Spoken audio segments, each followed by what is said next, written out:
is iRacing, the world's premier online racing game.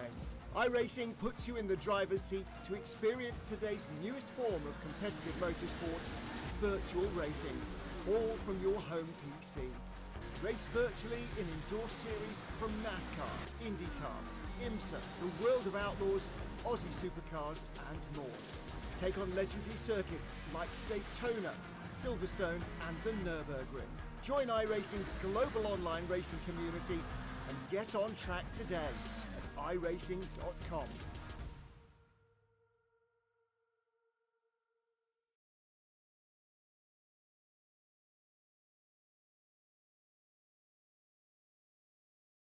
Basic human rights: water, electricity, healthcare, and education.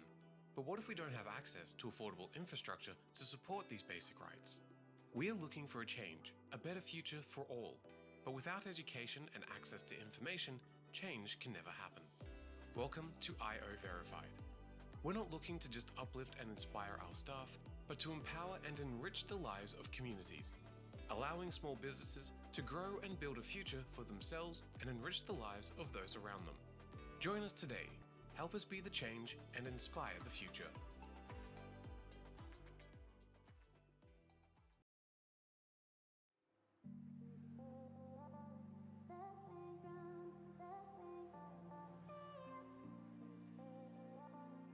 Good evening, everyone, and welcome to the finale, the final round of the Refined Racing League Porsche Cup. Season number 2, we are here at the Okayama International Circuit. As you can see, it's a very, very cold, overcast day today in the sim, but it is going to be a good race nevertheless.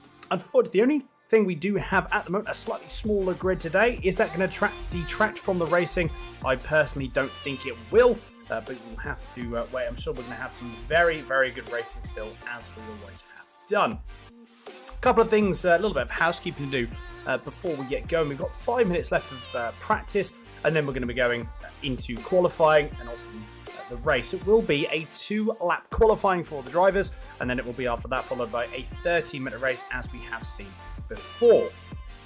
So moving forward into the championship standings for the first time that we're going to see on your screen. So if we bring those up now, that we can see Leighton Fowrie is still leading the way with 1,122 points. Luke Lucchesi in second, Johan Grubler in third with 900 points, Paul Gerber in fourth with 828, Ryan Ottens in fifth with 789, Jan Paris in sixth with 703, Du Gerber seventh with 663. We've got Gerald Fourie, Jason Gibson and Arno Kraus. They are your top 10 for the championship, and it is close in that midfield. Do keep in mind, from 6th down to around about 10th, that sort of midfield there is still very, very close. Lots to play for within that, and as well, lots to play for at the front of the field also. Don't count anything out just yet. A lot is still yet to happen within this race. Obviously, as I mentioned, we had some very, very good racing and have had some very good racing over the seasons as they have gone, both in the first season and also this season as well. And I'm excited for it all to come down because, again, there's still battling going on. There's certainly be battling going on. Jeff Hancock, unfortunately, he isn't available for this event, so he will slip down the order. So Elroy Oliver, Jean Leroux as well, possibly even Nicholas Manuel, maybe even Chris Shorter could all move up one position. So you may see Jeff Hancock dropping down from going from 14th, possibly all the way down into potentially say around about 18th. Vino Kursop, Stephen Koenig, again a little bit further down there. You can see that again, still very, very close with some of these drivers. Look at Koenig and Riccardo Tafani, 319 points to 308 points. Jefferson Vinad, 271. Tristan Dino Brega, 220. We've got 201, 193, 197, 179, 177, 173. That's Kramer, Delport, and Stein at the bottom also. So it is close. It depends who is available for this race. You may see a little bit of changing. We might not. So we'll see how we get on. Now we've had a look at that, let's go through and let's turn our attention down into the race, or in the final moments of practice. Another 3 minutes or so left of practice. A couple of drivers are still out. and then we will be going into that all-important qualifying for the final round. Luke Chessie is one of the drivers that is out on circuit, trying to get as many laps as he can in. At the moment, he is currently best lap times, 28.70 for Luke Chessie. Leighton Fleury is a 28.18, so quite a good chunk faster at the moment as it stands. Here's the number 46 versus the number 24 of Lucchesi. Ryan Ottens, though, not too far behind Lucchesi within the times. Just having a quick look, and I've noticed, if we bring up the times, there you go, you can see there. So again, 2.5 minutes left on the timer. But more importantly, look how close Ryan Ottens is to Luke Lucchesi. It is very, very close, and it's something that we do have to make sure that we consider. Ryan Ottens being 5th in the championship, but currently, at least in this practice anyway, he is ahead of Paul Gerber and currently ahead of Johan Grubler, who has not set a lap time yet, bear in mind. So he may very well be setting a lap in a few moments. There is Grubler there, the number 15 Hybrid Academy car. So he's got to be running in 3rd in the championship. So Ryan Ottens here, if he can have a good round, he may very well see himself possibly up into a podium position when it comes to the end of this series, depending on how other people do as well, bear in mind. Something to take into consideration there. You know, again, we will have to see as we go. But for the moment as well, just having a little look from the championship standings as they are, and in terms of what the race results have been. So could be a little tricky in all honesty, actually, to be fair, depending on the championship points that are up on offer, of which there is 35 points for a race win, 32 for 2nd, 30 for 3rd. It is going to be a tall order, and in fact, looking at those current standings, I think Ryan Ottens may, even though if he does finish on the basis that Paul Gerber wouldn't finish at all, I don't think there'll be any movement as it stands for Ryan Ottens at the moment. But again, anything can happen. It could get possibly, there's 39 points, the gap between Ottens and Gerber. So we'll have to see if that is going to be something that could very well come to fruition. Depends on, like I said, if Gerber does finish. But Grubler just puts his first lap in at 29.583. That will come down, bear in mind, within qualifying. So those 10 drivers currently on the grid and will be starting on the grid for this final round. Du Gerber, number 69, in 8th. Remember, he is currently in 7th overall in the standings.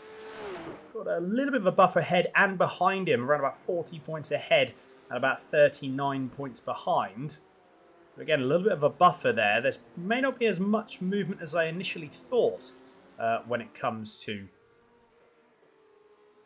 when it actually does come to the championship standings. We will again have to see how it goes again when it comes to the in fact, that's actually qualifying over, and now we're going to be moving on to qualifying.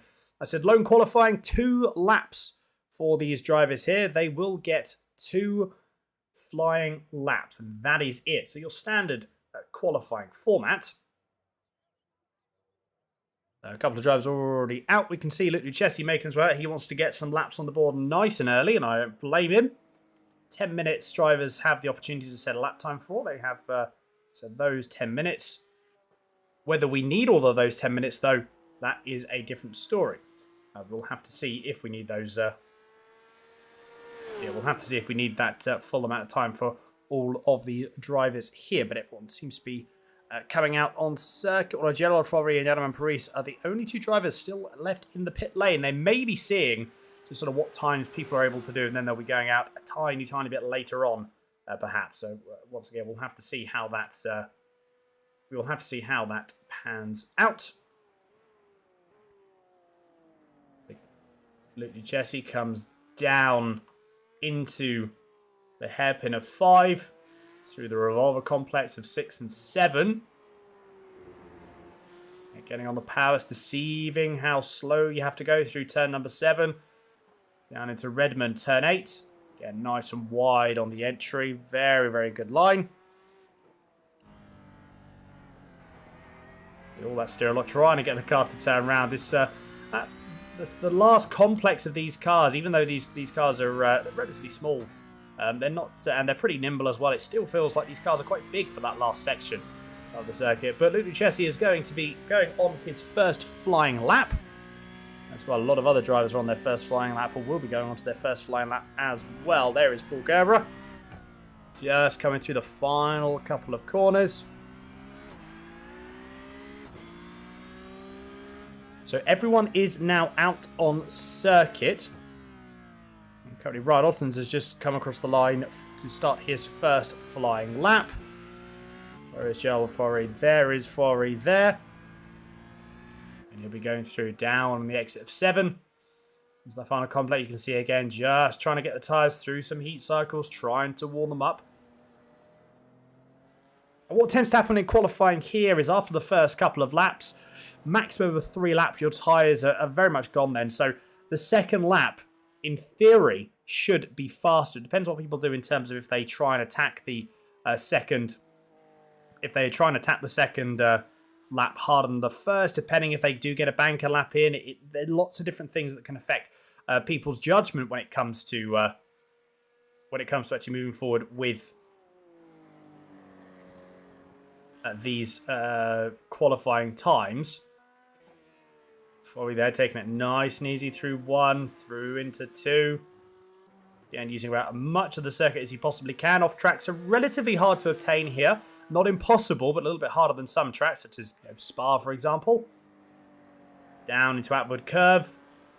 There's about 400 different lines you can take through there. We're going to see, well, I would imagine, probably 10 different lines going through. Luke Jesse just goes across the line with his first lap. So 1:28.915. So it isn't as quick as his practice time, but it is a time on the board. He may now want to be able to push a little bit more, or he may actually find himself in a position where he can push a little bit more on that second lap. Right, Ottens, look at that, goes into second place with a 29.321 for the first lap.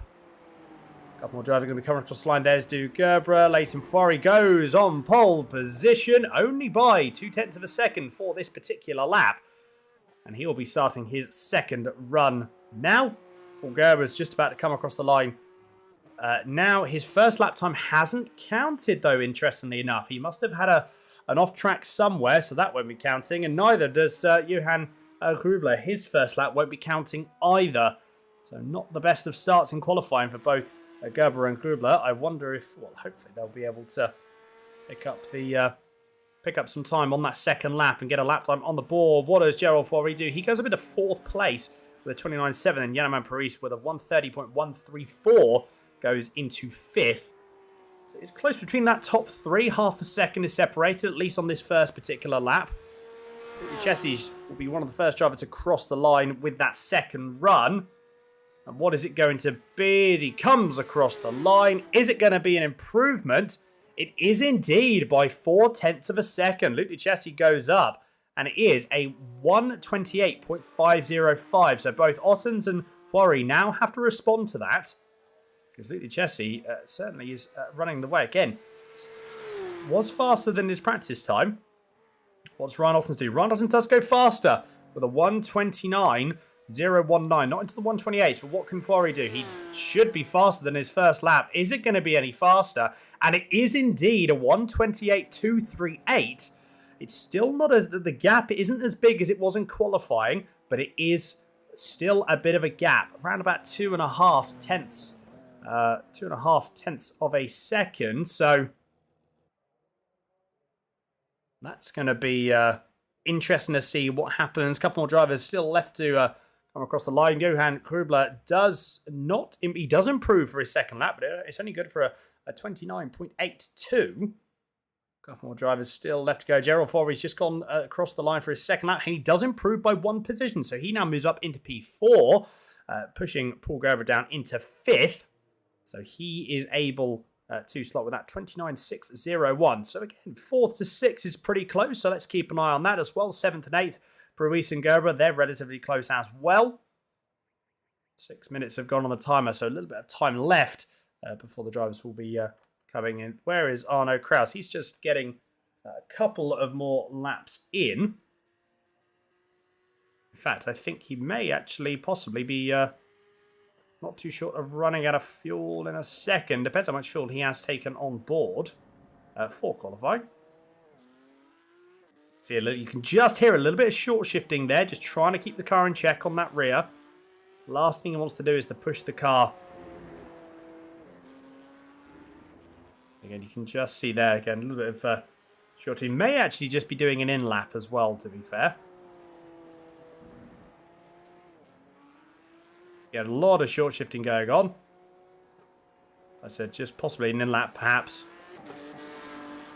I think we are going to see him. Yes, we are going to see. So that was just Arno Kraus getting his in-lap in.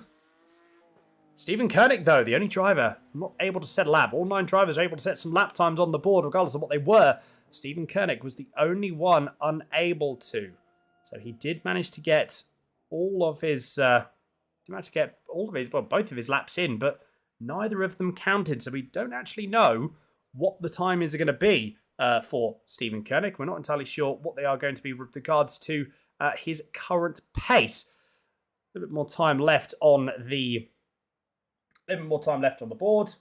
And then we'll be moving forward with the race. So another 30 minutes or so of this race, bear in mind.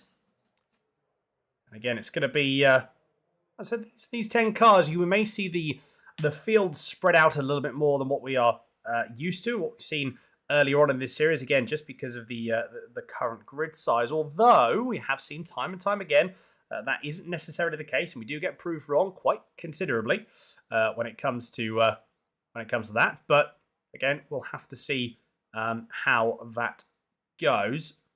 The 814 just sitting in the pit lane at the moment. So I don't think we'll be able to advance to the race until either the timer runs out or Paris pops back to his pit box. We may be running the timer out for another minute and a half.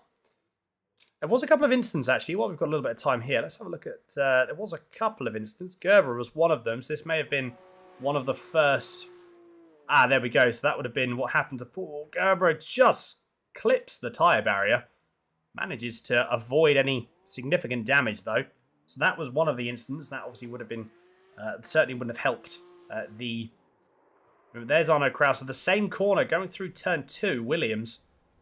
Very, very tricky corner. That's a nasty corner, especially because it's so... well, I said the corner itself is...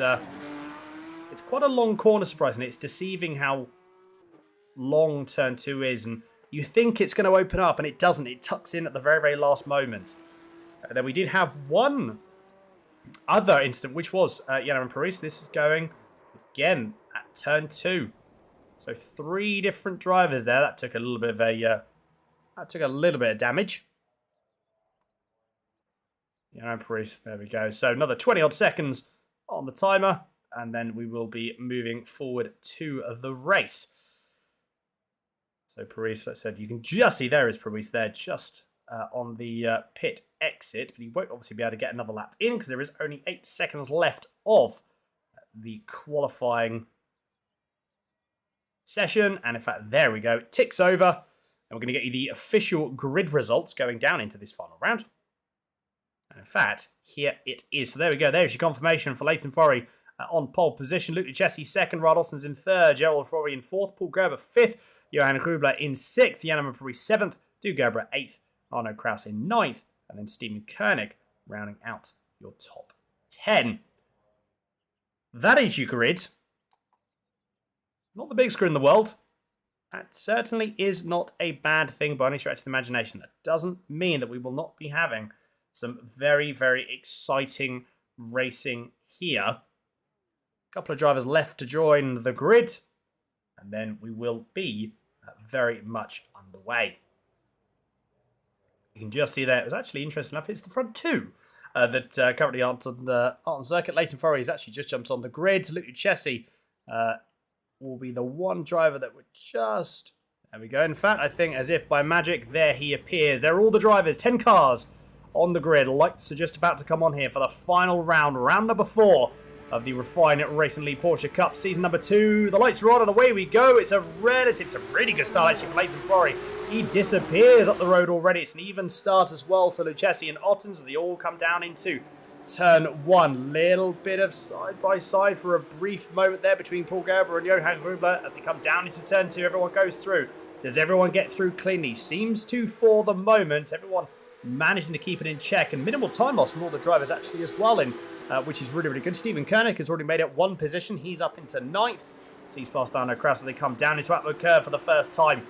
And everyone slotting through relatively nicely. Gruber is looking to try and find a way past early on Paul Gerber. So it's going to be an opportunity possibly down into the hairpin here, around about 150, 160 mile an hour as they come down. Big braking zone.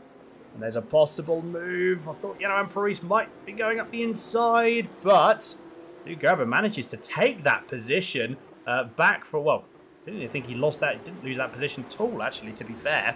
Manages to just keep it around the outside. So fair play indeed there for Gerber. So Paris tries it again, going down into Redmond, turn number 8, but again, still can't quite get past. But everyone, again, a really, really clean start from all the drivers here. Fantastic stuff. Yeah, only 2 of the overtakes that did happen. So Gerber did get past Yannick and Paris. Let's just see if we can quickly have a look at that replay. This was already so it was going down into turn 1. You can just see there. So Gerber up the inside of Paris straight away. Must have had a better exit going through. And that really, really did help. Well, that put a massive advantage there on Gerber, because Yannick and Paris tried to, he was pushing that car, but getting cold tyres, you've got to be a little bit careful. So he did the right thing and play it safe. Already on lap number 2 for this 30-minute race. And down into the curve for the second time. That is, Gerber goes a little bit wide. That's going to give an absolute blinder of a run to Paris. The gap's already 0.2 of a second as they exit. You can see Gerber just going on the defensive there. Is it going to be enough? They're going to go side by side down into the hairpin of 5. Gerber manages to keep on the inside. Is there going to be a possible cutback for Paris? No, there is not for the moment. So Gerber managing to keep it in front for this current moment in time. All the other drivers up ahead have all stayed in the same position. Gerald Faury and Paul Gerber, they're having a little bit of a scrap as well. And I tell you what, I said Grubler is not all that far behind. So you've got the 89, the 51 and the 15 in a little bit of a train going here. Ryan Ottens is in a bit of no man's land. He's got 1.2 seconds up the road to Luc Chessy that you can see there. And he's got a 1.3 second gap to Gerald Faury down there. You can just see. So Faury and Lucchesi are pulling away a little bit themselves. The gap has extended a tiny bit between the two, between Lucchesi and Faury. But it's not that much, in all honesty. I think Arno Kraus has had a moment. If we can, we'll see if we can get a replay on that and see what happened there. But yeah, just keep an eye on that gap between Faury and Lucchesi. It's 0.6 of a second now. Just need to see if it stays like that, or if we're going to see perhaps something happen, or something slightly different. And depending if who's got currently the better car at this stage of the race, who can manage their tyres better towards the end as well. There's no tyre change, there's no pit stops here, remember. It is just a sprint race down to the flag. Faury again, about half a second is the gap now between him and Paul Gerber. Well, go on the gearbox off Faury, there you go. You can see Gerber and then Grubler just behind. And then quite a sizable gap between Gerber and Grubler there. About 4 seconds now already. Only been 2 laps have been completed there. So a little bit of time loss for Faury at that particular moment, going down into 8. Hobbs of turn 9. Again, it feels like it goes on forever. They're balancing the throttle, just keeping it in check there as we go down into 11. Feed the throttle in, slingshot out of the corner. I'll tell you what, Gerber's got a better run. You can see on the left-hand side, you can see the delta. It's coming down. It's come down around about 10. One gap that has come down is Lucchesi and Faury. That gap has come down a little bit. It's not come down a lot, but it has come down enough that this could potentially have an impact. Not maybe this lap, but possibly the next 2 or even maybe 3 laps as well. There is Faury there on the chopper cam. Lucchesi is around about 0.6 behind. So if they stand at the moment as is, Faury will be taking the championship. And to be fair, if Lucchesi was to overtake, Faury would still take the championship. So this is very much just for bragging rights for this final round. Jesse catching up quite considerably on the brakes there. It looked to be anyway, but he's actually lost a little bit of time. So they come down through 6, then into 7 for the third time. It's going to be a bit of a cat and mouse, I think, this race as well. It won't simply just be going on, and there won't be one potential strong area for everyone. There won't be a consistent strong person throughout this race, I don't think. It will chop and change between the two drivers. And we can see that already at the front. So we've seen, Fori just gradually extend the lead, but then occasionally you'll see that drop a couple of tenths. Luke Chessie will catch back up. What we need to see, though, is, and what we have seen in the past, is after the first 10 minutes, we do tend to see that gap open up. Now, this may be the same here. We will have to see. But that gap, you can see that it's still hovering around that 6 to 7 tenths. Just need to see if it does improve or it does extend any more. And then see if it extends after the first 10 laps. I normally would say between 10 and 12 laps. If it doesn't extend then it will tend to be relatively close. But consistency, time management, all very, very important here, as we know. So drivers do have to keep an eye on how the car is behaving. If they push the tyres too much, that won't cost them at the beginning,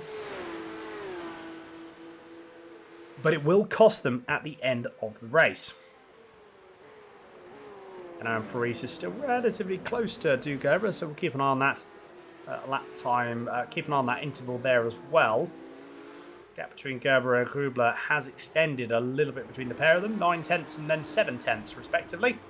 In fact, Gerber's just dipped over a second. So that gap has significantly opened up. This gap here, though, at the front, staying roughly the same. It is extending a bit, but it isn't extending by much. Maybe about half a tenth a lap, I would say, maybe on average, possibly a little bit more.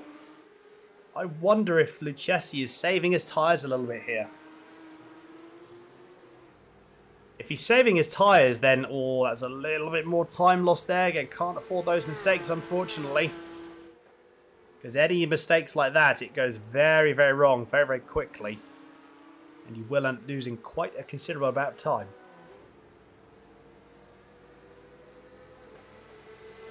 Further down the order, though, Paris is still unable to get past Du Gerber. Now, this will be frustrating him. It will certainly be frustrating me at this point, because qualified ahead and you still can't quite get by. You just see Paris had to drop out of the throttle a little bit then. You can see modulating the throttle maybe a little bit too, just see within that movement. Here, let's hear the throttle on turn 4. Let's see if it's that smooth progression. So you can see on the exit turn 4, relatively smooth. There's a little bit of hesitation on that first initial application of the throttle, but then Paris did the right thing, which is come out, let the car settle, then get back into the throttle at that point. So he does manage to keep it in check, which is good. Down into 5, through 6 and 7. Again, this gap ebbing and flowing. You can see it's dropped down by 1.5 at the moment. It's dropped down a little bit more, actually. So seems to get to around about the 4/10 mark. We saw that last couple of laps in the first 2 or 3 laps. Around about 0.4 of a second seems to be the magic number for Paris. He can't seem to push past that at the moment. Again, he may be looking after his tyres, though. We'll have to see. It's very, very hard to tell. At this stage of the race anyway, it'll be much more apparent come nearer the end of the race, or come the end of the race. In those final 7 or 8 laps, it really starts to come down at that point. You do notice the people that save tyres and the people that don't save tyres. Stephen Koenig again. It's come down a little bit. Stephen Koenig in 9th still. 5.1 seconds is the gap. So he is dropping around about half a second a lap that we've seen the previous times. Just needs to be one little run that Paris needs and he will make the move. Hasn't really got much to worry about, to be fair, in terms of gap behind him. So that gap is extended behind, and the gap currently in front is around about 10 seconds. He pulls out of the slipstream and has a little bit of a look. Yeah, a little tiny bit of hesitation on throttle there. You just see the car want to understeer a tiny, tiny bit. It's not too much, but it is noticeable, and you'll hear that within the throttle as well. As the throttle comes off, you then start to hear that. You just start to hear what goes on. And you just start to hear the car just wanting to push a little bit wide. Here's what happened to Arno Kraus in the opening couple of laps. A little bit too eager on the throttle, perhaps. There we go. Yeah, just out of the exit of 4. I'd say, yeah, fair play, though. Does exactly the right thing, which is just hold the car and hold the brakes, belt them as hard as you can. And he does manage to. Unfortunately, that was a slightly more costly spin than the first one, so that's cost him significantly more time than the second, unfortunately. So he will not want to be doing that again in a hurry. Let's have a look if we can see a... So just hit the throttle again. Yeah, so within that, I think what it sounded like, actually, interestingly enough, which is something that can happen, and another track this is very, very susceptible on, these cars are very susceptible to doing something like this, is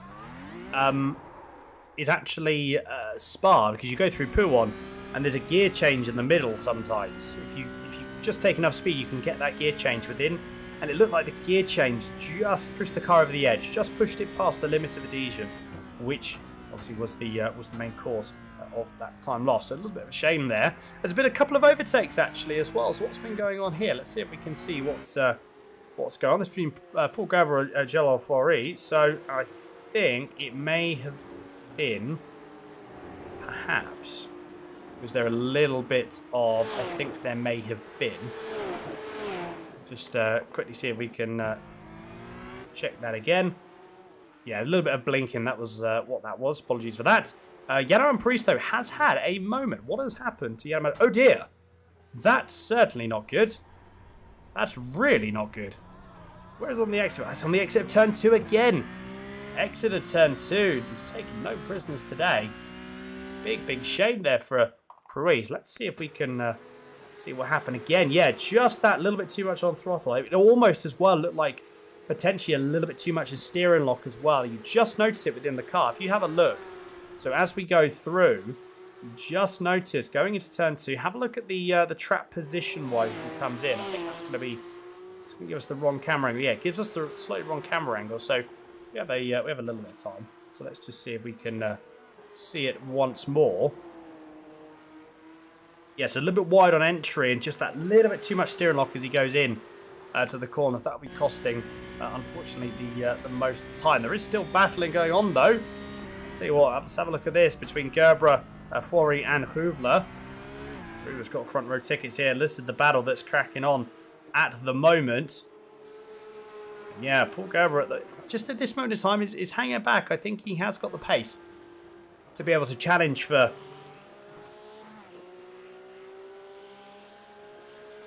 for these pace and for these positions at the moment. Although, possibly, Gerber goes up the inside. Is it going to be a move done and dusted? Almost certainly. Yes, it does. Cuts the nose off there of Paul Gerber. A very, very good move indeed there from Gerald Fori. That was very, very impressive. Managed to get the car in the right position. Managed to keep it and get it stuck. Really, really good stuff. And this possibly could open the door as well for Rula. He may want to try and come through now. Now that he's seen Fori go through, he may want to try and come back. Although Paul Gerber decides perhaps he wants to try and make a lunge going down into turn 5. I don't think he's got enough speed. The gap is under 0.2 per second. But no, it's not going to be enough for this moment. Again, just lets the move happen and then tries to slot in behind. But remember, he does have, behind him, he does have Grubler waiting to make a move. So this is what happened a little bit earlier. So that was the move between Gerald Fori. So Fori just about manages to pull it around the outside of turn 7. Keep that position. We'll just stick on board because I think for a moment, almost for a moment, it looked like Grubler was going to get past Gerber. And then again, bumper to bumper, going through 8 and then 9. And we'll just sit on board with this as well if we can.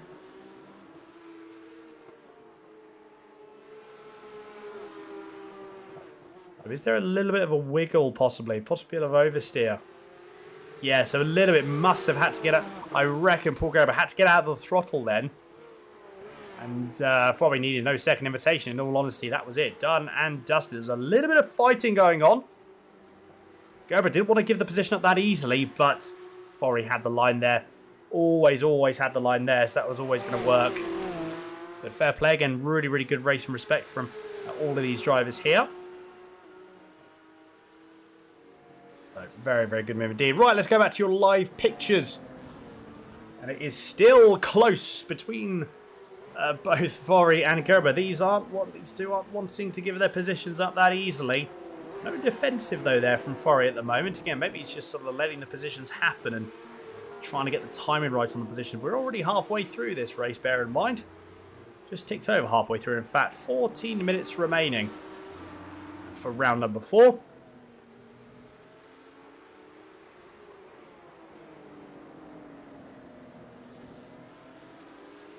Gerald Fori continues to lead in that 4th position.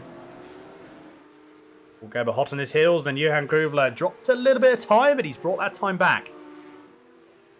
So again, he's going to want to try and get that past relatively. He's going to want to try and get past Gerber relatively quickly. I don't think Fori is taking. He's not pulling away, but that doesn't mean to say that he hasn't got more pace at this moment. He may just again be conserving his tyres, ready to then push towards the end. Well, not even push, just maintain this pace. If you can maintain a pace like this throughout the entire race compared to your opponents who can't do that and have a drop-off of around a 10th lap towards the end, it's quite a significant difference, half a second to a second. And depending how drastic it could be as they all go into turn 4. Once again, who's got the best exit? I think it is going to be, it is Gerber.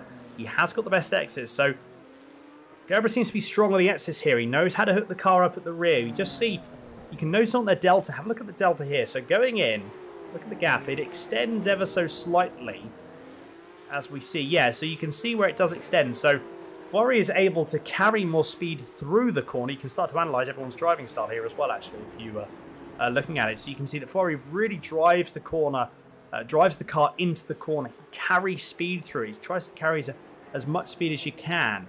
Whereas Gerber is slightly different. Doesn't carry as much entry speed, gets more of a cutback initially, and then he's able to get on the throttle slightly more aggressively. So 2 different driving styles working very, very well there and really complementing each other nicely, because this is certainly going to be a very, very good battle if it does continue, which I'm very much hoping it does. And I'm sure Johan Grubler is hoping for that as well, because one, he wants to get involved, but at the moment he has got front row seats to what is going on. Little bit slow there for Fori. That will cost him a little bit of time, but then again, swings and roundabouts. I think turn 2 is... So Gerber manages to hold his own through turn 2.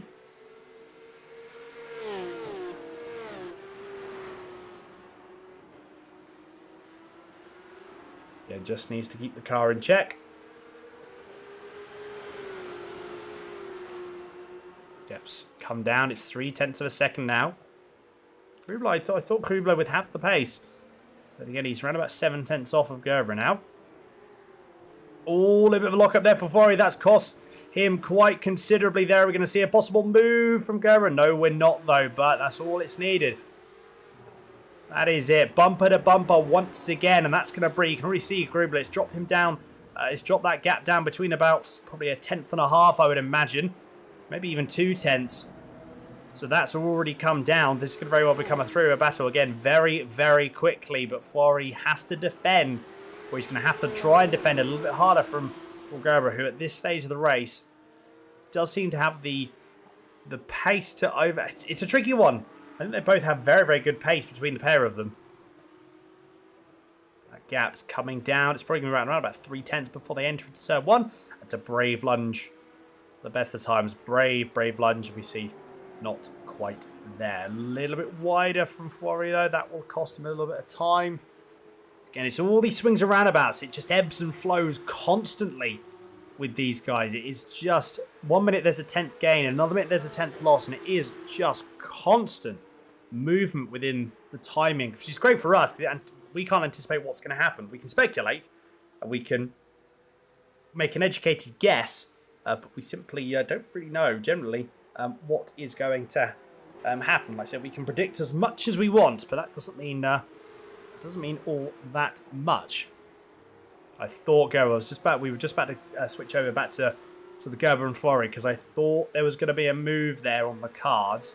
We may be moving back to it sooner than we think because Grubler is wanting to maybe have a look on the to have a move on Gerber. Yellow and Paris though trying to get past Stephen Koenig, sharpish sooner rather than later. Tried to have a look going into turn 4.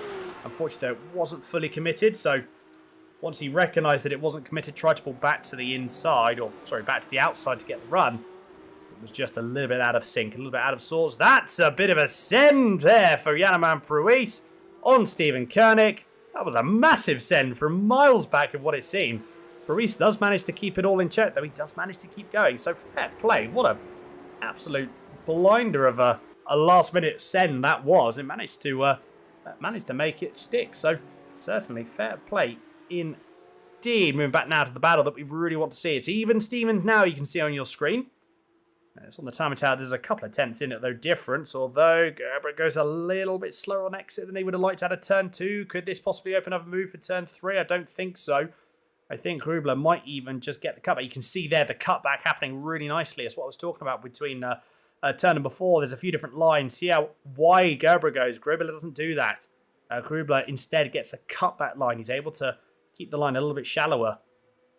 Though it doesn't seem to have the drive on the exit at turn 4. So I don't really know what's going on in there in terms of possible setup adjustment or something similar there. But yeah, I just don't think Grubler has the straight line speed, interestingly enough.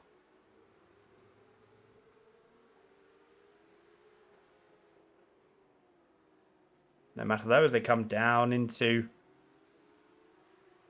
8 and then through into 9. And a little bit more. It seems that I would imagine, and what I would probably say is it seems like Grubler has got a slightly more rotation in the car than just a little bit more rotation in the car than Paul Gerber has. That could be down to the setup, perhaps. It will have an effect on the manipulation of the braking, what is going on when it comes to that initial braking phase. You know, rotating the car through the slower speed corner as well. Turn 5 being the slowest corner on the circuit. There's just a little bit more rotation through there happening. You can just see it, whereas Gerber is fighting a little bit of understeer. That isn't the case for Grubler. More battling as well between Paris and Koenig. Koenig dropping that position back on Paris. I think that there was indeed. Let's have a quick look at this. We've got some breathing room there. Let's have a quick look at this battle. This seems to be lasting for an entire lap. So massive send there for Stephen Koenig. He does manage to get the car stopped. However, unfortunately because of that, he did hold up, we did compromise Yanaman Paris quite considerably. It wasn't intentional, obviously not at all, but there certainly was a hold up there as well. So I wonder, are we going to see that Koenig? Yeah, so Koenig lets that position back on the exit turn 4. Good sportsmanship there indeed from Stephen Koenig, the number 38. Especially when you're racing your teammates, always good to keep everything sensible. So who is it? The last of the late breakers going down into 5. And in fact, what we're going to do is we are just going to go back to live pictures because we have had another possible movement. It is going to be Koenig versus Paris once again as they go through 5 into the hairpin. I think Paris was trying to get the run. I don't think it's worked though. Koenig goes for a very, very defensive line. He's got to slow down. I think Koenig may have got a slowdown or something similar to that effect. Must have been a slowdown. Wouldn't be going that slow otherwise. Can't quite see where that would be from in all honesty. But either way, oh, big send there for Koenig. Straight back up the inside there of Paris. This is a cracking battle between the two. We're going to see Paris try and come back around the outside. Koenig leaves the space. Paris then goes, thank you very much. And he now goes through once again. He's going to have the inside for the next 2 corners. Koenig has to go wide, has to give him the space. And then, but straight back on the inside of the last corner. These two are absolutely at it with each other. There is just constant overtaking between the two of them. There's Arno Kraus. And I'll tell you what, at the rate these two are battling, Arno Kraus will be getting involved with this as well. How close do you want to be, Mr. Koenig? That was really close. I thought it was going to be a bit of contact then. 5 minutes left to go here. So this is going to be you thought these last few laps were pretty aggressive, wait till the last couple of laps when everything gets really, really aggressive and really, really odd, because everything in these final few moments, you see there, Paris carrying the speed around the outside. I don't think it's going to be enough, though. No, it isn't. I'll tell you what, there may have been a bit of contact there, actually, briefly. Koenig goes, darts one way, then darts back to the other. Gap from Kraus has come down 5 seconds. It's come down 1.2 seconds already in this one lap. Tiny bit of a lock-up there for Stephen Koenig, but it does mean he's on the inside. Can Paris carry the speed on the outside? I don't think he can. No, he gets on the throttle, but it just causes a bit of understeer. He has to then back out. Oh no, Kraus! Whoa, that's a send. It's just sends absolutely everywhere. I'll tell you what a race this has been between these two. Lots of movement. Oh, a little bit wide there for Koenig as well. It almost seems like they're having a bit of a laugh with each other. I wonder if that is the case, because it doesn't seem to be this many overtakes normally, I'll tell you that. But I'm sure Arno Kraus is sitting there. He's loving it because, again, he hasn't got front row seats at the moment. He's still sitting in the back, but another couple of laps of that sort of battling. He's pulled almost 2 seconds out of that lap, and there we go. There's going to be Koenig once again goes for the inside on Paris. Paris doesn't defend all that much. Is there going to be a cutback? Tries to, but Koenig pops it on the apex and just hunkers the car down. Why do I think they're both having a little bit of battling here, aren't they? I think they're having a little bit of a laugh with each other, which again, I mean, is absolutely fine. It's certainly something I'm not going to be complaining with. It means we've got some fantastic racing, and Arno Kraus is going to be wanting to get involved as well. So I don't think he's going to be complaining too much either. A little bit further up the field, though.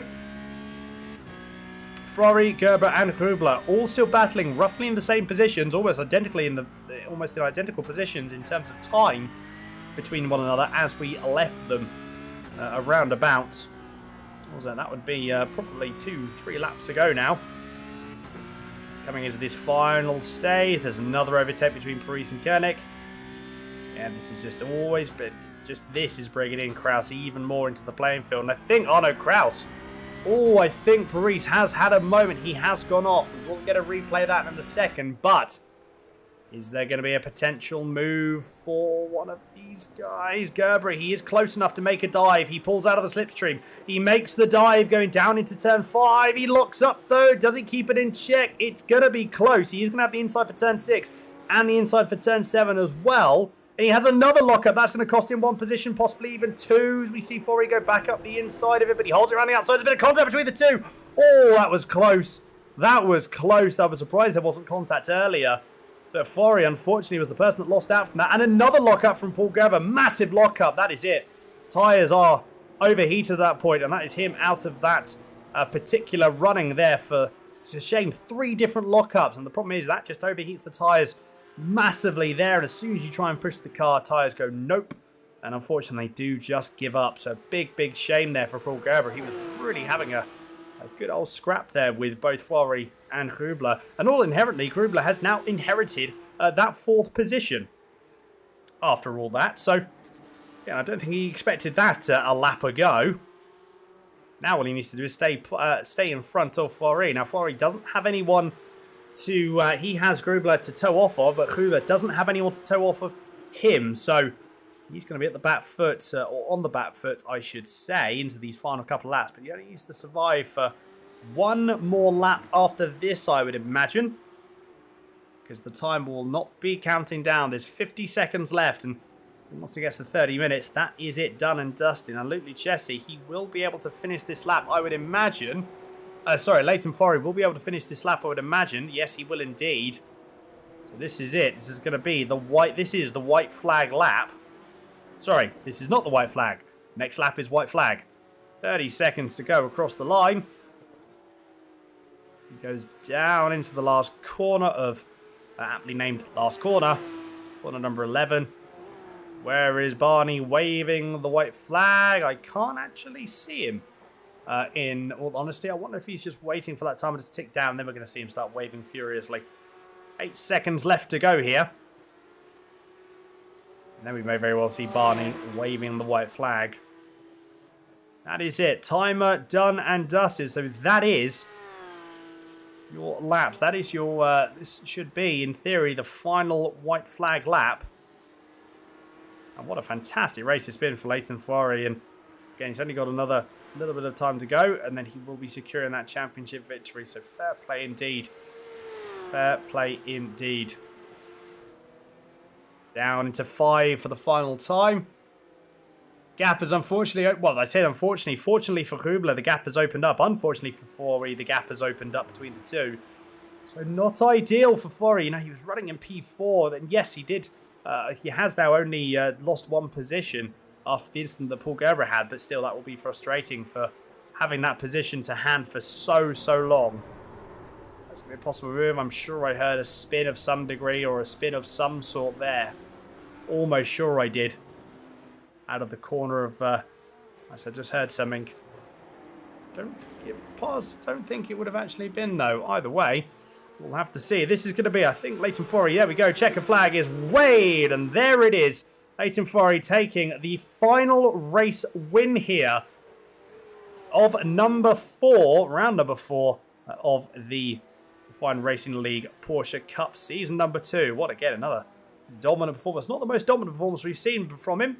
Lucas Jesse comes across the line in second, then Ryan Otton's taking a very lonely P3, to be fair, but closest gap that we have between the two is still going to be Rubler and Fleury, but there was no change. 4/10 of a second was the gap between them, and Rubler does take that 4th position. A couple more drivers will still be left to finish, and then we are going to see Arno Kraus has inherited 8th position for some reason, and I wonder what actually happened there.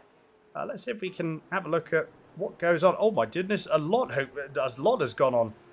Clearly, as we can see, what happened here? Was there a oh, Yano and Paris just dropped it. Unfortunately, coming on the exit at turn 7, as we can see, big shame there for Yano and Paris. That would have cost him considerably. And then Stephen Koenig, I think, has had a Stephen Koenig had a moment as well. This is going down into... Does he just go a little bit too... Yeah, big lock up there for Stephen Koenig. And then that's going into the infamous turn 8. It's tricky call to that. So he has the lock up.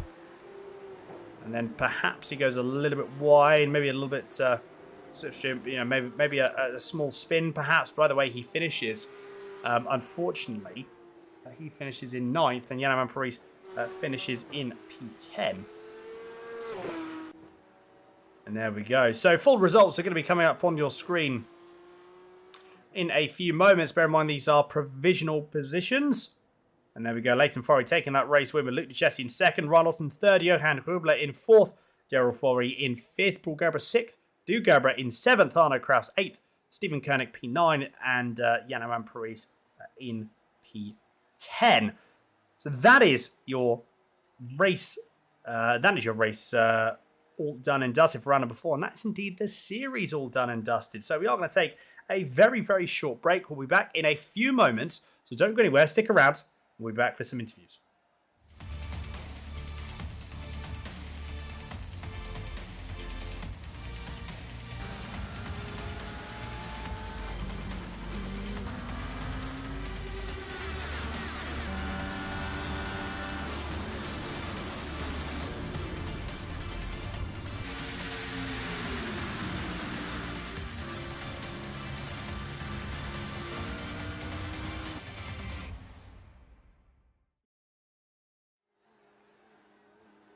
There we go. Race number 4 done and dusted. Drivers are making their way into the pit lane. We'll give another few moments, then we will hopefully be having a couple of conversations with our drivers. And in fact, we do have one driver here already, Mr. Stephen Koenig. Stephen, thank you very much for joining us. It was certainly getting a bit interesting towards the end for both yourself and Paris there, but Paris just dropped out on the exit at turn 7. Looked to be on the last lap as well, which was a little bit of a shame. No, it was a properly exciting time. Off the start of the race, I was hoping just to keep up the pace with Doe and Yanwan, but towards the end he lost it, so I managed to get around him. And then once we got into a race, it was no holds bar. I could defend. I knew he was quicker. If I could block the apexes, he would have to stay behind me. But a proper hard race. Unfortunately, well, fortunately for Arno, he caught up to us, managed to capitalize on both Janneman falling off and I'm falling off. Played a catch-up game to him as well, and then towards the end, unfortunately, stuck it up on the apex, and we had a bit of a collision there. But well done to Arno for finishing up in 8th. But it was a proper race between the two of us, I won't lie. I've never pulled some of those stunts in my life, but there's always a first for something. Well, it certainly is, and it was just constant. It was just send after send after send, and it was really good to watch. It was fantastic battling going on there, and I think a really, really good way to round off the series. And from your perspective as well, then Stephen, how was the series gone for you? Well, the Porsche series has been an experience of note.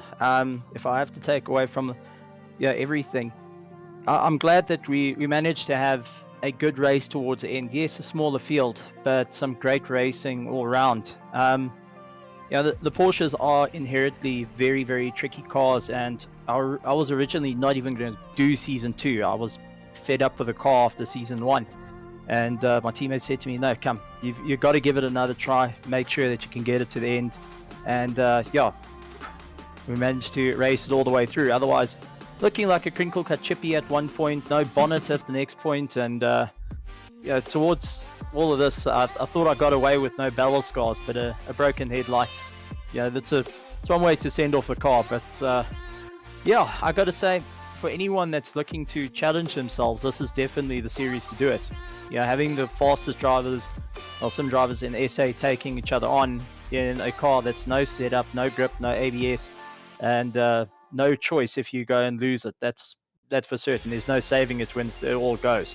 But a lot of fun. Definitely a series I would recommend to all my friends. I can say that outright, I really don't like the 992. Prefer the 917. Well, I think it's a few people are certainly like that, but albeit from my perspective, it's been a fantastic series, and looking forward to seeing one hopefully next season. Stephen, again, absolute pleasure to catch up with you. We're going to bring a couple of the other drivers in now, but really, really looking forward to catch up with you again in the next season. And so hopefully we will see you on the grid. No, definitely, and thank you to you for all the fantastic commentary, and thank you to all the spectators watching us cause all the chaos, and well done to the winners.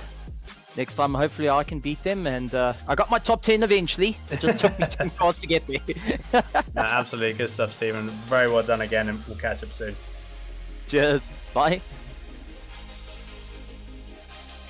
There we go. That is it, Stephen Koenig. We're going to be speaking with a couple of drivers now, and in fact, let's have a quick chat here now with Leighton Forey. Leighton, congratulations on the win, and I would imagine as well, congratulations on the overall championship.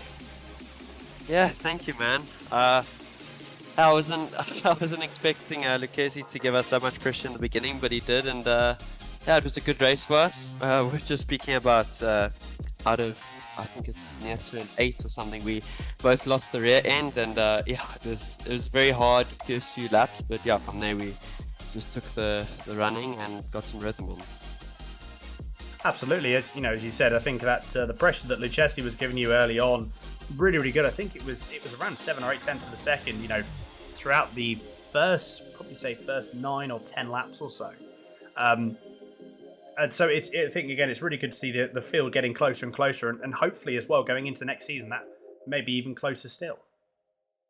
Yeah, I mean, obviously be keen to do another season, and we'll see if a lot of other guys join, and I'm sure it will get closer for sure.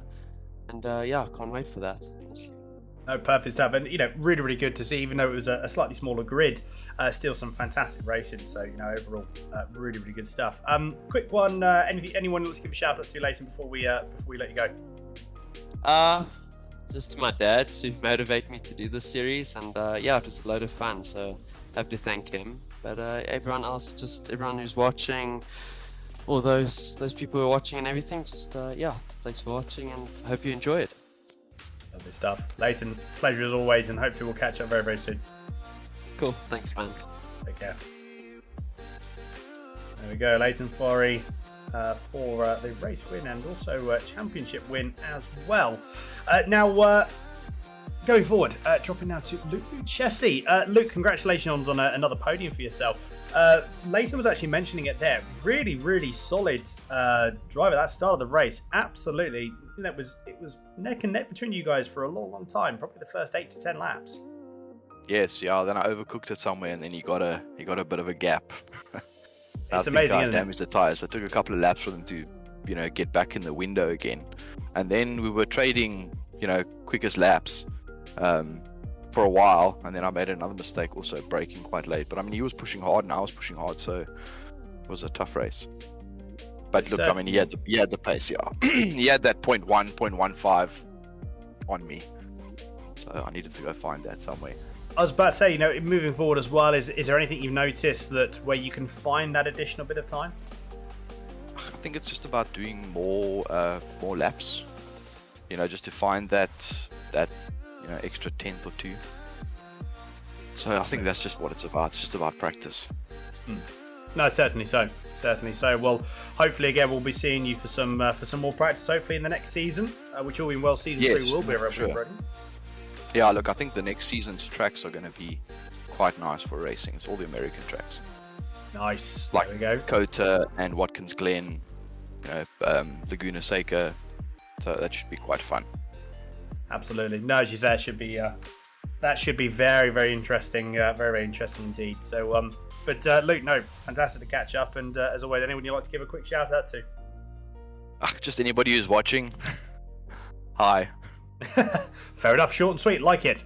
No, that's perfect stuff. Luke, again, congratulations on P2. Really, really well done. I think we actually just caught on the stream just as well in the replay there your moment going into 7. It's in turn 8 even, so very, very well corrected there. Fair play. Thanks. But no, really, really well done, Luke, and hopefully we'll be able to speak soon. Cool. Cheers. Take care. Bye. And then last but not least, Mr. Ryan Ottens is joining us as well. Ryan, P3 for that race. It was quite a lonely race for you, actually, in all honesty, but obviously congratulations on the podium. Now, I believe that has still, even with you finishing a few positions ahead of both Johan Krubler, or finishing 1 position ahead of Krubler and 3 positions ahead of Gerber, I think that still may have kept you in 5th position in the championship. Yes, thank you. I don't know. I mean, I have to go and do some calculations. I'm hoping that I might have gotten ahead of Paul for 4th, but we'll see. Bit of a lonely race, but enjoyed it nonetheless. Good. How one thing I was going to ask actually is when it comes to moving forward, when you have a lonely race like that, I mean, how do you keep staying focused? Do you actually, does your mind wander from that, or how do you try and stay focused? So I actually, funny enough, set myself a goal when I saw I was a bit sort of bored in the middle. I set myself a goal to maintain 29-second lap times for the full race. So I sort of focused based on a lap time. So I managed to do that, and I think that's what kept me, without making any mistakes. So, and to be fair, no, really, really, really paid off. To be fair, 'cause like I said, just solid performances throughout. Really, really good. And I think as well, to be fair, actually looking through the championship-wise, you had 3 top 5s within that, obviously this being one of them. So yeah, I think overall just a really, really solid performance throughout the season, and hopefully we're going to see you again for next season. I would imagine. Yes, 100%, and I definitely need to find half a second a lap so that I can at least fight with the top 2 here. So I'll be practicing in the off season.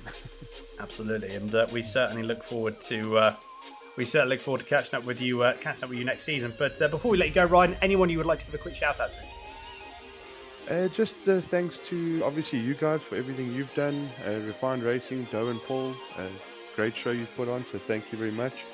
And just to my team at Hybrid Academy, we're a close-knit group and we help each other all the time, so thanks to everyone there. Lovely stuff. Ryan, pleasure as always, and we'll hopefully catch up very, very soon. Thank you, Daniel. Cheers, man. Take care. There we go. Ryan Ottens, the final interview for us of the evening, and that is us all wrapped up. Thank you all so much for watching. As always, it's been an absolute pleasure. We very much look forward to catching up with you, hopefully in Season 3 as well, which won't be too far on the horizon. We'll be just sorting and finalising some items out, and then we will be getting everything ready for Season number 3. As we had a little bit of a sneak peek there from the Jesse, that's going to be the American track. So that's going to be an interesting one, say Dakota, Daytona, etc. Very, very exciting indeed. But we do have to wrap up. From all of us at Absolute Sim Racing, from all of us from Refined Racing, thank you very, very much for watching and being a part of this. Thank you to all the drivers, all the organisers, and for allowing Absolute Sim Racing to broadcast their series. Absolutely fantastic. Thoroughly enjoyed it, and very much looking forward to next season. But as always, everyone, until next time, take care, stay safe. This is iRacing, the world's premier online racing game. iRacing puts you in the driver's seat to experience today's newest form of competitive motorsport, virtual racing, all from your home PC. Race virtually in endorsed series from NASCAR, IndyCar, IMSA, the World of Outlaws, Aussie Supercars and more. Take on legendary circuits like Daytona, Silverstone and the Nürburgring. Join iRacing's global online racing community and get on track today at iRacing.com.